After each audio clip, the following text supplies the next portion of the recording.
प्यारे बच्चों, good afternoon. आज हम लेसन नंबर 1 इतिहास कक्षा 12 का अगला प्रश्न पढ़ेंगे। हड़प्पा सभ्यता की सामाजिक व्यवस्था बताइए, समझाइए या बताइए। देखो, समाज किसी भी सभ्यता को दर्शाने का सबसे महत्वपूर्ण साधन है, या कोई सभ्यता कैसी थी उसके समाज से पता लगता है। तो हड़प्पा सभ्यता के बारे में हमें कोई लिखित साक्ष्य प्राप्त नहीं होते, यानी ऐसे लिखित साक्ष्य प्राप्त नहीं होते जो पढ़े गए हैं। लिखित साक्ष्य के अभाव में इतिहास निर्माण संभव नहीं है। हमारे पास लिखित साक्ष्यों का अभाव है लिखित साक्ष्य तो पढ़े नहीं गए हैं, तो इसलिए इतिहास का निर्माण संभव नहीं है। फिर भी उत्खनन से प्राप्त सामग्री के आधार पर हम निम्न तथ्य या उत्खनन से प्राप्त सामग्री के आधार पर हम निम्न तथ्य जानते हैं, निम्न बातों का विश्लेषण कर सकते हैं, निम्न बातें कह सकते हैं समाज के बारे में। मुख्यतः समाज दो प्रकार का होता है, पितृसत्तात्मक व मातृ सत्तात्मक। देखो, समाज में दो तरह का समाज गिनते हैं हम। एक मातृ सत्तात्मक, जहाँ माता की सत्ता चलती है। दूसरा पितृसत्तात्मक, जहाँ पिता की सत्ता चलती है। तो हमें मातृ सत्तात्मक हड़प्पा सभ्यता से हमें मात्र सत्तात्मक समाज का ही पता लगता है। वो इसलिए कि हड़प्पा से हमें विस्तृत संख्या में स्त्री की मूर्तियां व मातृ देवी की प्रतिमाएं मिली हैं।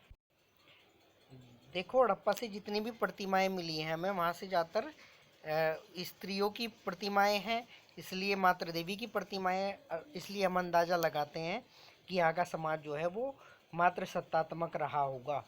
पुरुष प्रतिमाओं का अभाव है, जिसके आधार पर हम कह सकते हैं कि हड़प्पा का समाज मात्र सत्तात्मक था। इस समय का समाज उच्च वर्ग व निम्न वर्ग में विभाजित था।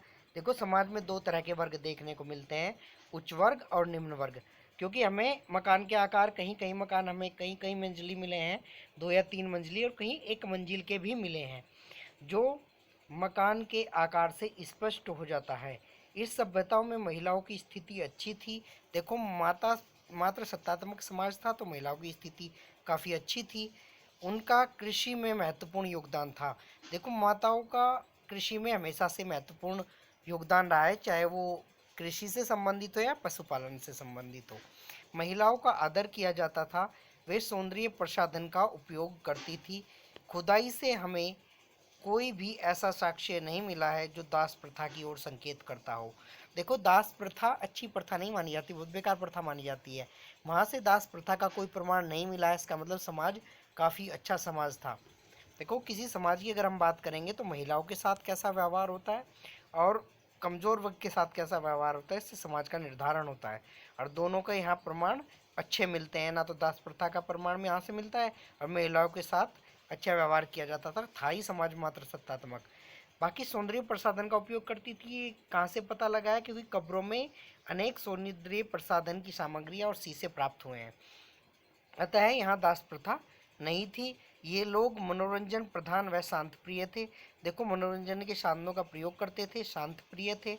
ये मुर्गियों के खेल खेला करते थे, रथ खेला करते थे, रथ से दौड़ व बैलों की दौड़, पासे आदि से खेला करते थे। इनका स्वास्थ्य काफ़ी अच्छा था।